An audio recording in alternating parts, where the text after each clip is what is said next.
In Canada, a young Russian woman is found dead in a bathtub, beaten and drowned in her own blood. Men fell victim to her charms, and police find at least 3 suspects with the means and motive to commit the crime. In New Jersey, a woman disappears without a trace. For years, police trail her husband and search for a mysterious box, the gruesome contents of which may prove his guilt. It's a dead body.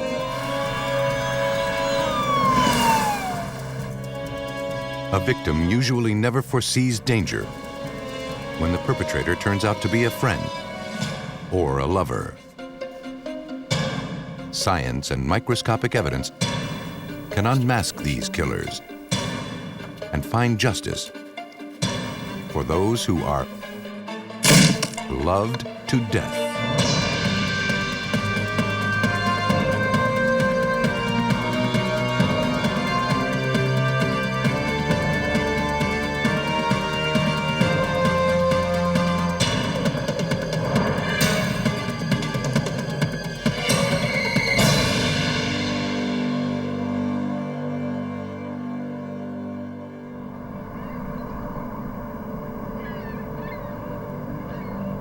In this program, some of the names of the participants have been changed to protect their identity. Toronto, Canada is a gleaming, bustling metropolis, rising high above the shores of Lake Ontario. Each year, thousands of immigrants find homes in this international city.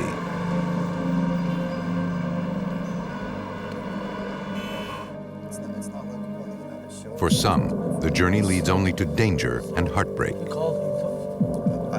On January 12, 1995, Mark Milligan and Gilbert Ho arrived at the home of a friend, a 23-year-old woman named Paulina Jorassimov.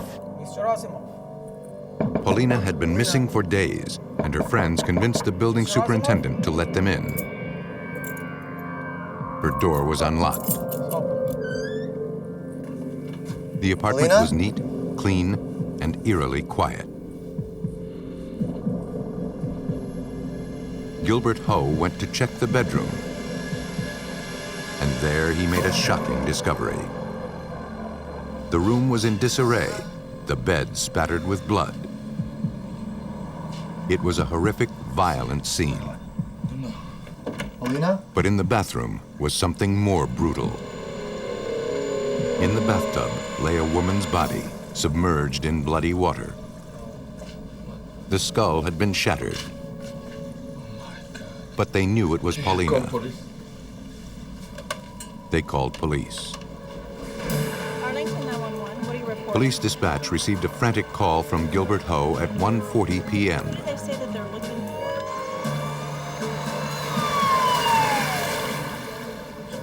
for? Detective Sergeant Ken Taylor of the Toronto Police Homicide Squad was assigned the case with his partner, Detective Sergeant Mike Hamill. The witnesses were asked to give statements at police headquarters. Ken Taylor recalls the scene. When we first arrived at the scene, we took a quick look just to get an idea as to what we would be dealing with. The door was open, and as I turned to the left, the bathroom is on the left as you're looking in the apartment. I could see a female lying in the bathtub. The door to the patio or to the balcony was open about 6 inches. It was a cold night, and it had been cold for a number of days, so that's why the apartment was so cold. Investigators found a dog, which they removed from the premises. Detective Sergeant Mike Hamill. The dog even was eating out of the dog food. Whoever did this cared about her dog. There was some water in the dish on the floor as well. And I suspect the balcony door was left open for the dog to be able to go outside. That's pretty interesting. Nobody broke in, so that suggests to us as homicide investigators that she knew who the killer was, and that the killer either let himself in or she let the killer in. The bedroom had clearly seen the greatest share of violence. Blood was spattered on pillows, sheets, and up the wall. Though their victim was found in the tub, she was clearly beaten here, and savagely.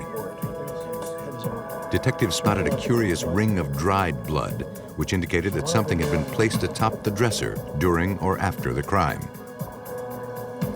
They later found a cup of the same size in the bathroom.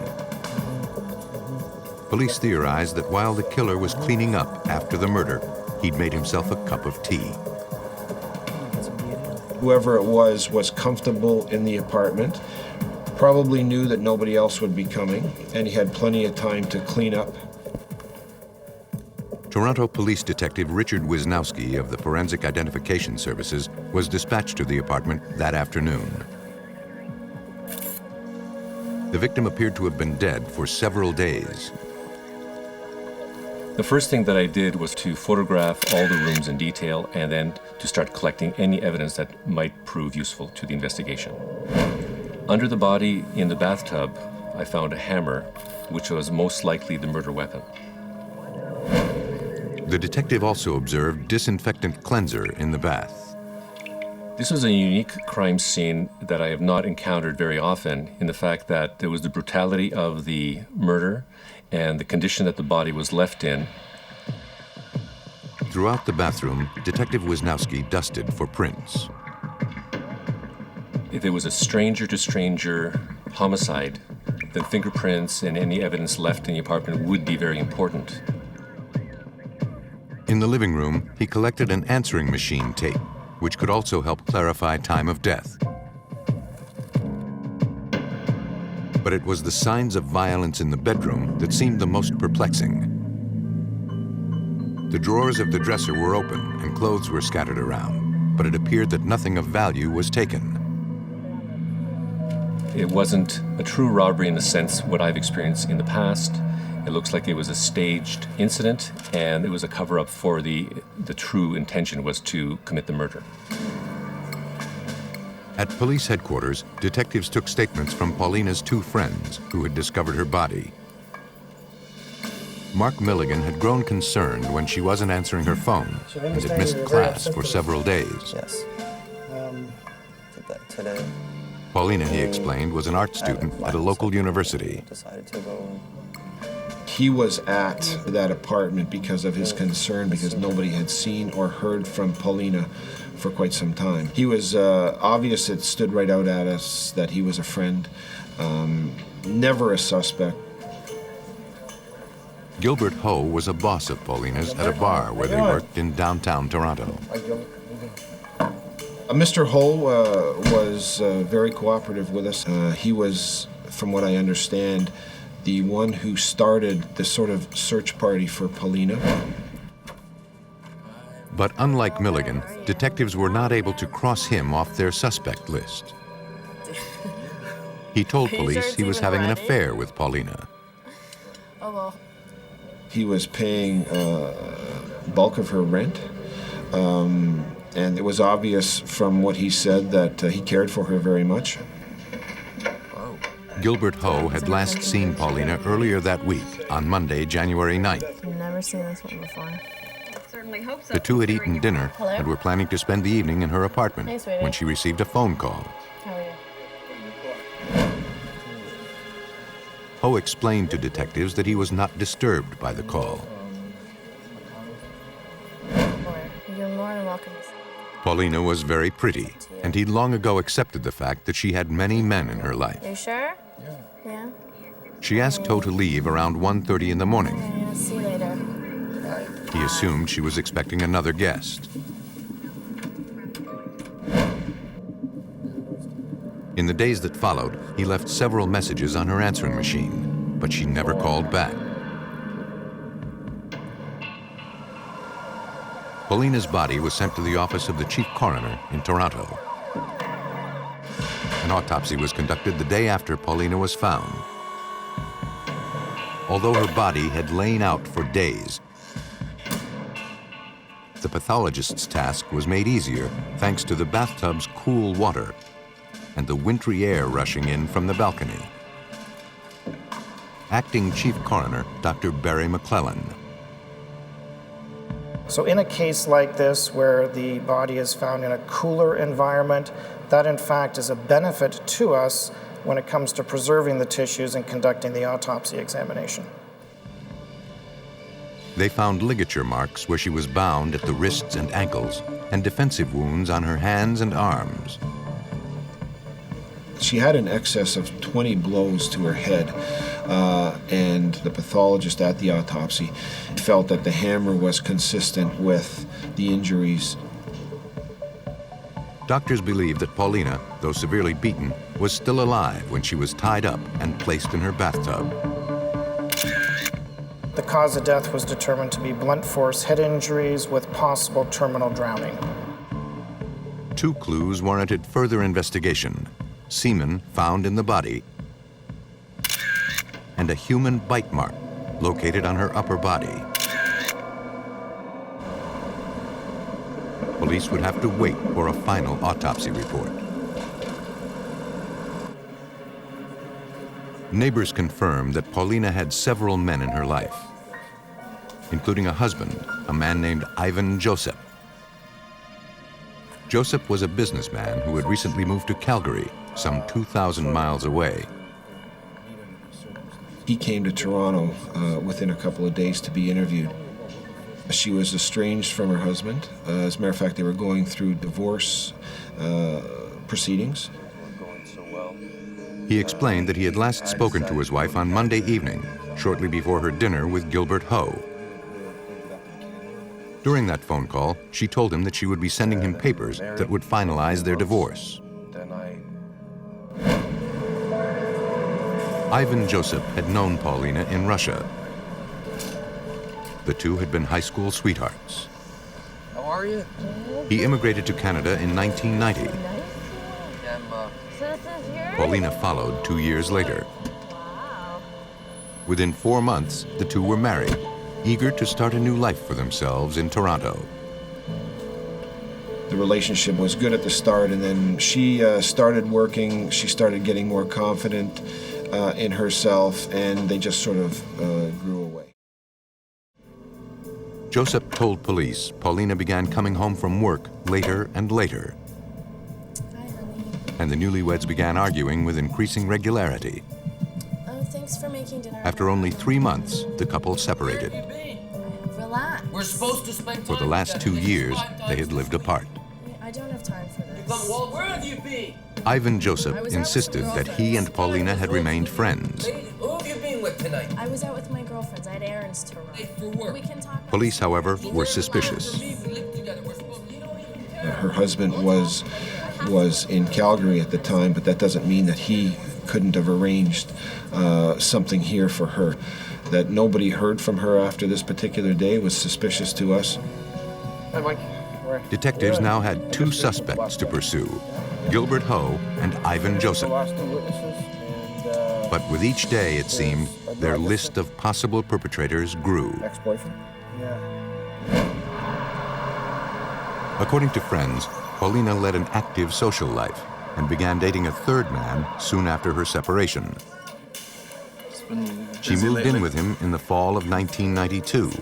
I always keep my promises to you. His name was Ed Casco. The two had an on-again, off-again relationship. After an argument, she eventually moved out in the summer of '94, 5 months before her death. You know, the bad girl. Detectives were eager to learn more about this man and called him in for questioning. Like their other suspects, Casco was cooperative and seemed affected by Paulina's death. Though she'd left him and moved into the apartment provided by Gilbert Ho, the two still saw each other on occasion.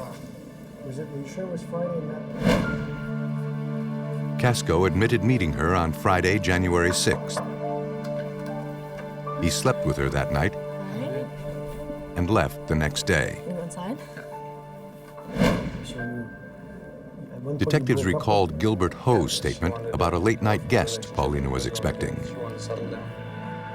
But Casco denied coming over to see her late on Monday night, January 9th, the last day Paulina was seen alive. Police now had to eliminate 2 of the 3 suspects. They looked to Paulina's body for clues as to which of the men who loved her killed her.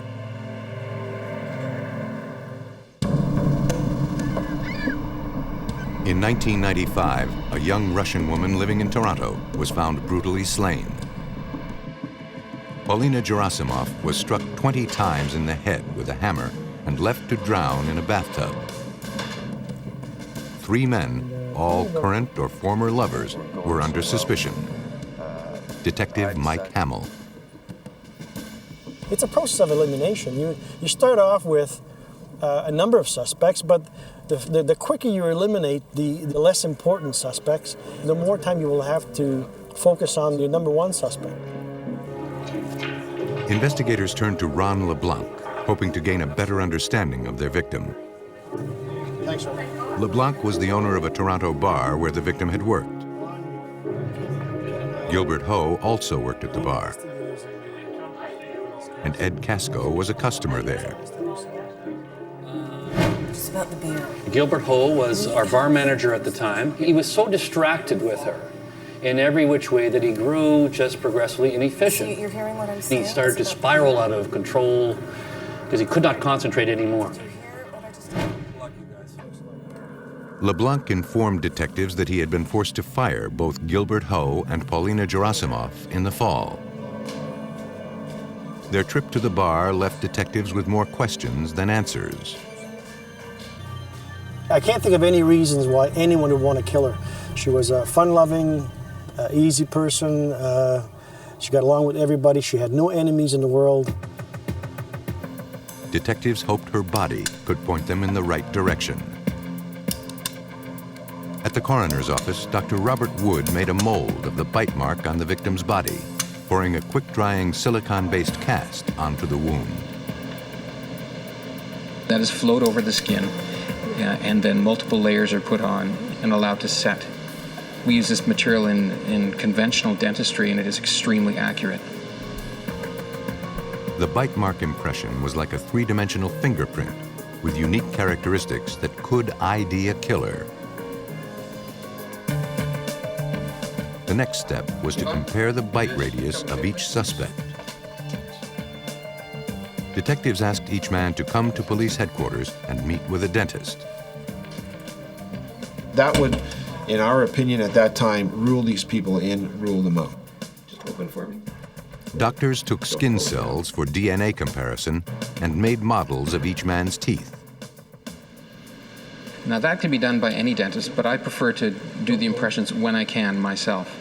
And that impression-making process is essentially identical to anything that anyone would have done in private general dental practice. And we will also just look to see if there are any loose teeth, recently extracted teeth, teeth that have been possibly altered, just to make sure that there hasn't been anything done in order to disguise a dentition. While Wood created his dental molds, forensic biologist Dr. Susan Kern analyzed DNA. When we do the analysis, we have a known sample from the victim, we have a known sample from an accused or suspect, and then we have our unknown sample. We would do the profile for all of those samples and then look between them and see where we have similarities and where we have differences. Kern compared samples from each suspect to DNA taken from the semen found in the victim. She examined the DNA provided by Paulina's husband, Ivan Joseph, comparing it to the sample found at the autopsy. After there was no match, she repeated the procedure with Gilbert Ho's DNA sample. Once again, there was no match. A third chart, and the same intricate patterns painstakingly traced. And there it was, 2 charts, their patterns in perfect alignment.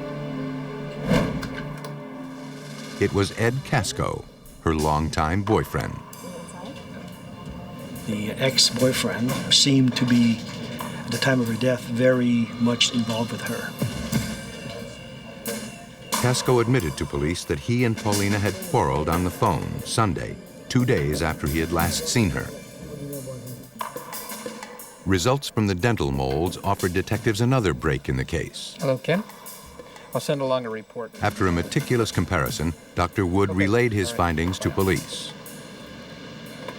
In bite mark analysis, often we will rule people out as well as rule them in.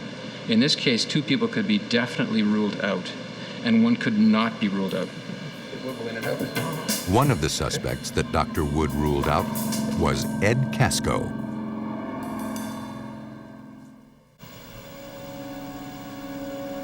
In 1995, Toronto police investigating the brutal death of a young Russian woman had narrowed their field of suspects to 2. DNA evidence proved that Paulina Jorassimov had sexual relations with one man before her death. The man was Ed Casco, her former boyfriend. Teeth specialist Dr. Robert Wood had ruled out Ed Casco as a suspect. But violent bite marks on the victim matched another suspect, Gilbert Ho. But we needed something more that would link Mr. Ho to the actual murder, to the body. Financial records strengthened their case. Ho, who'd been fired from his job, was still paying Paulina's rent. Unemployed, he'd been bouncing checks for months. Okay, Mr. Ho, have a seat right there, please. Okay. Hi. Yeah, you remember Detective Sergeant. So he came down to the division, and we began interviewing him. We told him, as a matter of fact, that we believed, us as investigators, believed you, Mr. Ho, killed Paulina. Detectives began their questioning by playing messages from the answering machine tape found in Paulina's apartment. The day after her murder, Ho had left several messages. Despite knowing the rent was not paid and she was to be evicted from the apartment, he spoke of getting together with her and buying her groceries. Okay, talk to him later. He makes several phone calls to her on her answering machine, probably to try and put us off, because he calls, "Hi, Princess, it's Tuesday. Where have you been? I miss you." Police believed that Ho expected Paulina's body would be found that day by police officers coming to evict her. But they never showed up. He knew that Paulina's body was in the bathtub. Ho also knew he had no money and had not paid rent on the apartment in months. Detectives confronted him with the state of his finances and asked him to explain the strange contradictions in his story. But he could not. They moved on to a more incriminating piece of evidence, the bite mark. Again, he had no explanation and denied having committed the act. The final autopsy report provided the final piece of the puzzle. Well, hopefully it'll be good. Stomach contents found at autopsy indicated that the victim had died about 1 hour after eating dinner on Monday, January 9th. It's our belief, as a result of the stomach contents, that she was killed sometime around her supper time. The dinner that she was going to have was consistent with what we found at autopsy, and those kind of things, they don't lie. That's fact, that's evidence. She has broccoli, full piece of broccoli in her stomach. She has a full piece of carrot in her stomach. That's evidence, that doesn't go away. So couple that with Mr. Ho's statement that he was with her and nobody else was with her from 1:30 p.m. to 1:30 a.m., it was obvious to me that Mr. Ho killed Paulina. There remained one unanswered question. If Ho killed Paulina, then how could Ed Casco's semen still be inside the victim? Dr. Susan Kern turned to semen viability studies for answers. Semen can be typed up to approximately 7 days. This case, the samples were collected additional days after that, and that would have been due to the fact that her body was in a very cold environment. The case occurred in the winter. The door was open, the washroom would be cold where she was found, and the temperature would be number one in slowing down any decomposition of the biological material.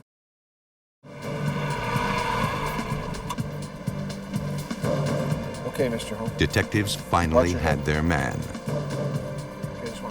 Gilbert Ho was arrested and charged with first-degree murder.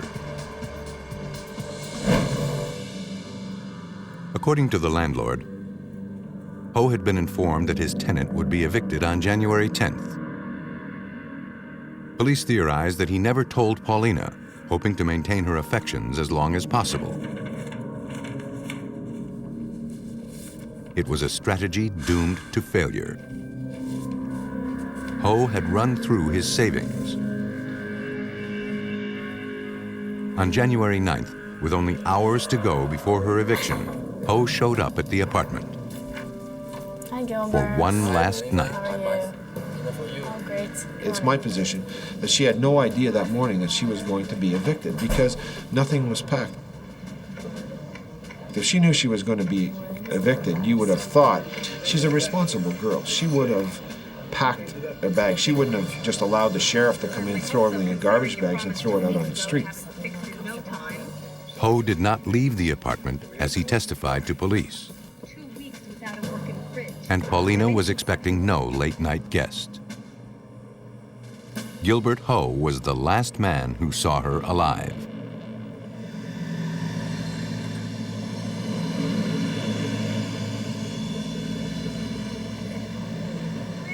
Ho knew that that was the day. That particular day that he killed her, she had to be out the next morning. So he had no choice. That was the night. Because he couldn't afford to continue on with this type of lifestyle with her. On June 21st, 1996, Gilbert Ho was convicted of the murder of Paulina Jorassimov. He was sentenced to life in prison. The corpse at a crime scene often speaks loudest, offering up clues to a killer. But a murder case is made even tougher when there is no body or crime scene at all. October 2nd, 1991. Deanna Weiss was anxious. Her mother, Fran Smith, should have been home.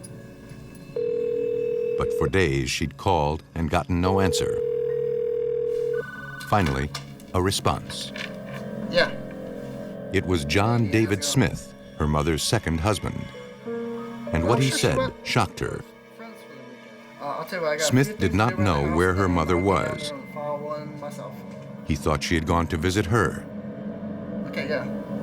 Smith felt sure she was overreacting when she insisted he contact police. All right, bye.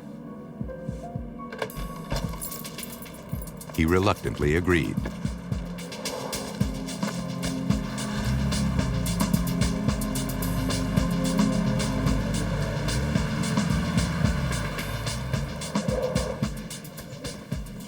Smith arrived at police headquarters in West Windsor, New Jersey, to file a missing persons report. He told the officer a couple of days before he had arrived home from work only to find a note left by his wife. It told him to feed the fish, that she would be back in a few days. Confused, he tossed the note in the trash. They'd been married a year and a half. Though she'd recently talked about wanting to travel, this was, for Fran, unusual behavior. Days turned to weeks, and there was still no sign of her. Deanna, Fran's daughter from a previous marriage, arrived in town highly alarmed, as did Fran's sister, Sherry Gladden Davis. We handed out flyers and we talked to people all up and down the street where Fran worked. There is no way that Fran would have gone anyplace without Dee Dee or I, one, knowing where she was. The women suspected that Fran's husband had not told the whole story. Local police also had their suspicions. Bob Hilland recalls the case. I first learned of her disappearance while I was in uniform patrol and back in the fall of '91. During roll call, we learned that a woman in our town named Fran Smith was missing and to be on the lookout for her. According to friends and relatives, Fran was a friendly, stable woman who worked as an executive secretary. Her husband was, by all accounts, a quiet, hard-working engineer with a penchant for sports cars.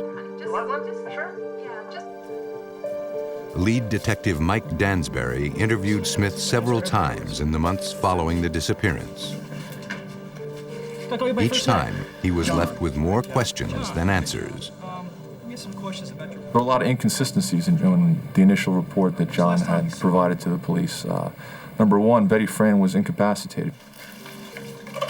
A month before she vanished, Fran slipped and broke her hip.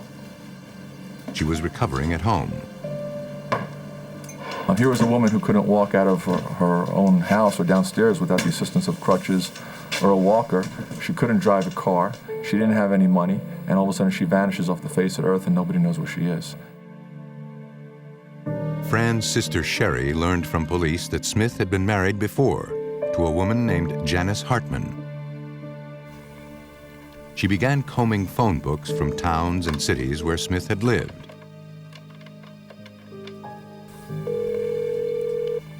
After dialing countless numbers, Sherry located Janice's brother. I said, what's this about? And I said, I understand your sister was married to John Smith. And he said, yes. And I said, well, so was my sister, and she's missing. His response was shattering. My sister's been missing since November of 1974. New Jersey detectives immediately contacted the police in Worcester, Ohio, where the earlier disappearance occurred. Detectives hunted out the old case files and found it bore a striking resemblance to the current mystery. 17 years before his second wife went missing, John Smith was the prime suspect in the disappearance of his first wife. She vanished days after their divorce became final. Her family blamed Smith, but prosecutors had no proof, and he eventually left the state. The woman's body was never found. Law enforcement's attentions were raised significantly when it was learned that John had been married to another woman in Ohio. That would be Janice Hartman Smith in 1974, and she had disappeared under very similar circumstances. Then everybody became very concerned. What are we dealing with here? More than a decade earlier, the Janice Hartman Smith case had gone cold. Now detectives had the Fran Smith case, and once again, the trail had gone cold.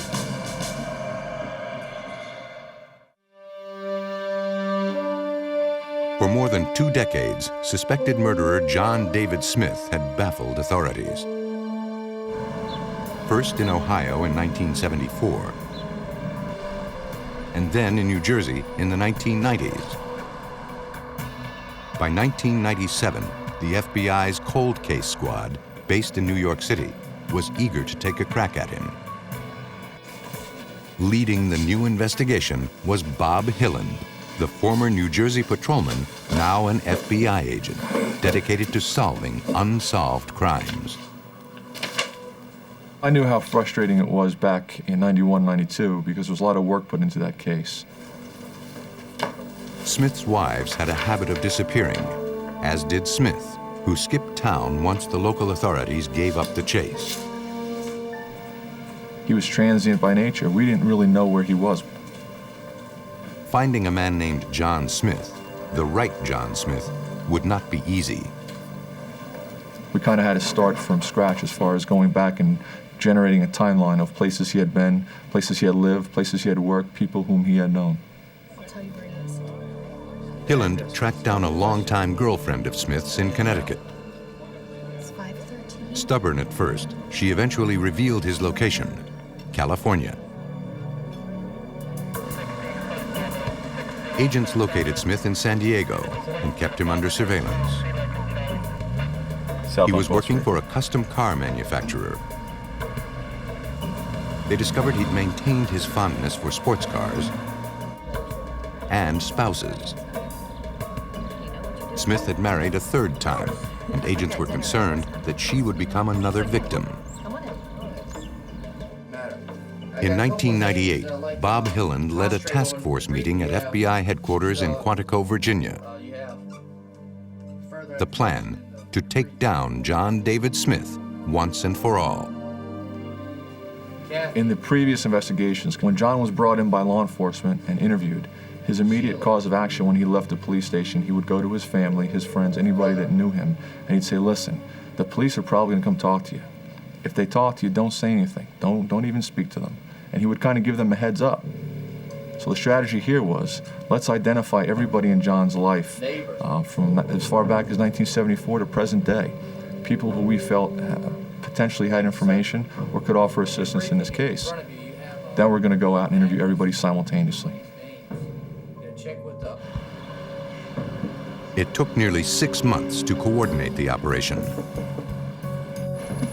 utilizing scores of agents.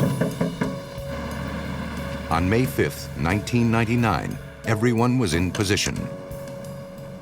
And at 7 a.m. Pacific Standard Time, the takedown began in San Diego, John David Smith? Yes. the Midwest, How you doing? and the East Coast, gathering up relatives, friends, neighbors, anyone who possibly had information that could help solve the mystery of the 2 missing women or prevent the disappearance of even more. It was just a matter of time. No question in my mind about it. I'm a special agent. FBI agent Bob Hilland led the siege, coming face to face with John David Smith outside his office in San Diego. Hilland interviewed Smith in a nearby hotel room. You should recognize At these first, people. he cooperated. They've been telling us some things that you haven't been telling With John, it's like playing cards. He wants to see what the cards law enforcement are holding so he can kind of strategize his next move. They showed Smith photos of the friends and relatives who were also being interrogated at the same time. We had a command post set up, and the other interviewers from around the country, as they were getting significant information from their interviews, they would call it into us. I feel very responsible for what happened. We made it clear to John that this interview and his interaction with law enforcement was different than any in the past. Now he was dealing with the FBI and the resources of the FBI. I'm down. We got a couple more questions. After 8 hours, Smith showed signs of weakening. Lay down for a little bit. He started crying. He curled up in a ball. He wrapped himself up in a fetal position, just crying. And he said, I want to cover myself with a blanket. I want the world to go away. Ground information, please. The FBI had better luck with John's brother, Frank, who was interrogated back in Ohio. Uncooperative at first, the younger sibling eventually gave in and provided investigators with their strongest lead yet. In November of 1974, just days after Janice Hartman's disappearance, Frank had come across his brother in their grandfather's garage. Prosecutor Jocelyn Stefansson. He had asked him what was happening, and John told him, I'm building a box to store some of Jan's clothes. He said John sort of got upset about the discussion over the box, so he left. Later that evening, he returned to the garage, and he said it was just weird to him because he'd never seen anyone pack clothing in that manner before. According to Frank, the box then stayed in the garage, unopened, for years. Then, in 1979, while the garage was being cleaned out, Frank and his grandfather opened the box. At first, he thought it was some rags. A closer inspection, however, revealed kneecaps, severed limbs, a partially decomposed skull. There was also jewelry, including a gold chain with a crucifix. Frank recognized them as belonging to Janice Hartman. Grandma's heart's too bad. She'd never be able to stand. His statement to us was, I couldn't do anything for the person in the box, but I was going to protect my grandma. And so he did not call the police. He instead placed a phone call to his brother. John's response was, "I'll be right there." John drove over to the house, put the box into the front seat of his Corvette, and drove away. That was the last ever seen of it. His testimony was valuable, but did not assure a slam dunk case. Frank's grandfather was long dead. No one could confirm the tale. We had no body, we had no crime scene. And although you can prosecute a no-body homicide case, which is something I was willing to do, it's very difficult. The FBI searched the property in the area that had once been owned by John Smith or his family. They found no box. I know that box exists, now we gotta find the box. How do we find the box? It's a proverbial needle in a haystack. Time was running out. With each passing year, the body, wherever it lay, was decomposing. And evidence that could put John David Smith away for murder was literally turning to dust. In February 2000, FBI officials suspected John David Smith of murder and believed a mysterious box could prove it. In search of the box, Ohio detectives drafted a memo and sent it to law enforcement agencies across the state and neighboring counties in Indiana and Michigan. It was a desperate gambit. Made of plywood and crudely constructed, the box had last been seen in 1979. The chances that it had been found, preserved, and still contained the remains of Smith's first wife were slim indeed. For detectives in Newton County, Indiana, however, the memo triggered a memory. Newton County Sheriff's Department. He immediately calls the Wayne County Sheriff's Office and says, Brian, I think I've got your girl. One detective recalled a case from 1980 when he was a young deputy sheriff. A road crew working on a rural county highway had discovered a plywood box. Inside the box, the dismembered remains of a female body. The body was never identified. Locals around town merely called her the lady in the box. Just by good luck, they still had all the original evidence still in evidence storage. They had the box, they had the contents, they had her jewelry, her crucifix, everything described in the box they had.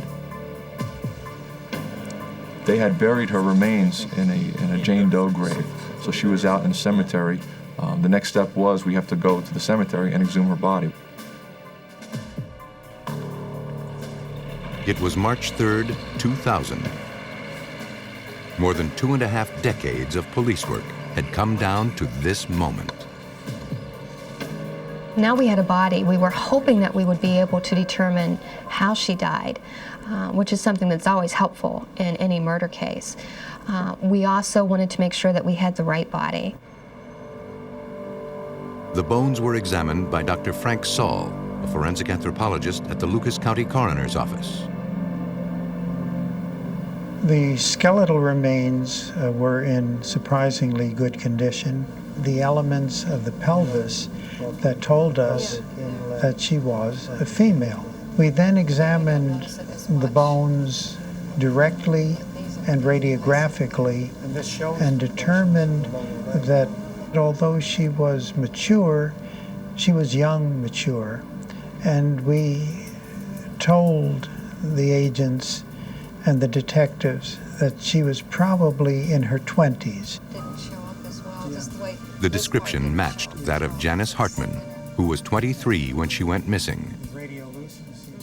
The cause of death was unknown, though it was clear her legs had been severed just below the knee. We had just the upper portions of the tibia and fibula. The lower portion of the lower leg, including the ankle portion and the foot on both sides, was missing and never found. The severed bones were sent on to Dr. Stephen Symes, a forensic anthropologist who specializes in dismemberment. These striations are so fast. A close examination revealed telltale striations and cut marks. There's no patterning, no uniformity, nothing.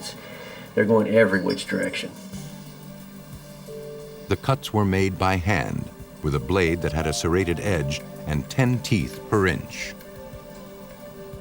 Typical carpenter saw that you use to cut a 2x4 usually has fewer teeth in it. They're a little bit bigger than that. They're 6-7 teeth per inch, for example. But 10 teeth per inch would be like a big bread knife or something like that you've got at home. It's a very strange thing to find. A serrated knife is very difficult to cut bone with. I would think it would take a lot of persistence.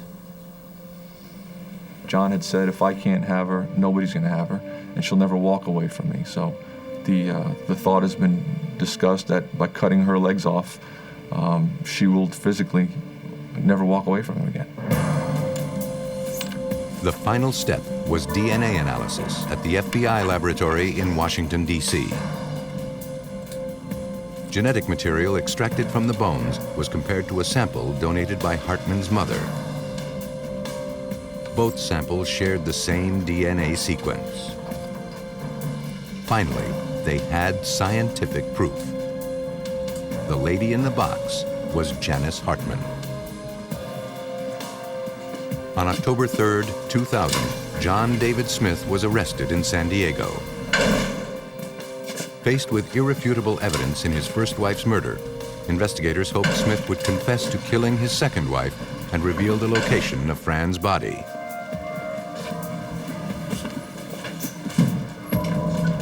But Smith refused to talk. Police theorized that Smith murdered Janice and then cut off her legs so she would fit inside the box he'd made. I don't know what bothers me more, the fact that he cut her legs off or the fact that he kept her dismembered body for 5 years in his grandparents' house. John's brother Frank received immunity for his testimony. This secret nearly destroyed him. He told us that he'd had a nightmare of Janice chasing him and actually striking him with her legs, the legs that had been cut off below the knee. Although he kept silent for 25 years, there was a high personal price for that silence. Police can only guess at the number of women Smith may have murdered. FBI agent Bob Hillen recalls the photo of a woman found in one of Smith's storage lockers and the fragments of teeth buried beneath a house. Hey, what's going on? He maintained photos of women and people he had known through the years, and for the most part we knew all of them, but there's one that's outstanding. We don't know who this person is. We don't know if she's a former girlfriend, former wife. We don't know if she's alive or if she's dead. On July 18th, 2001, John David Smith was convicted for the murder of Janice Hartman. He was sentenced to 15 years to life. If charged in New Jersey with the murder of Fran Smith, he will be eligible for the death penalty. Her case is still open. Her whereabouts remain unknown. After more than 25 years, Janice Hartman was finally laid to rest in Ohio. The family of Fran Gladden Smith hopes they won't have to wait that long. A victim often has no warning when a loved one turns predator, and the game is murder. But with the aid of microscopes, computers, and dogged police work, investigators can bring to justice those loved to death.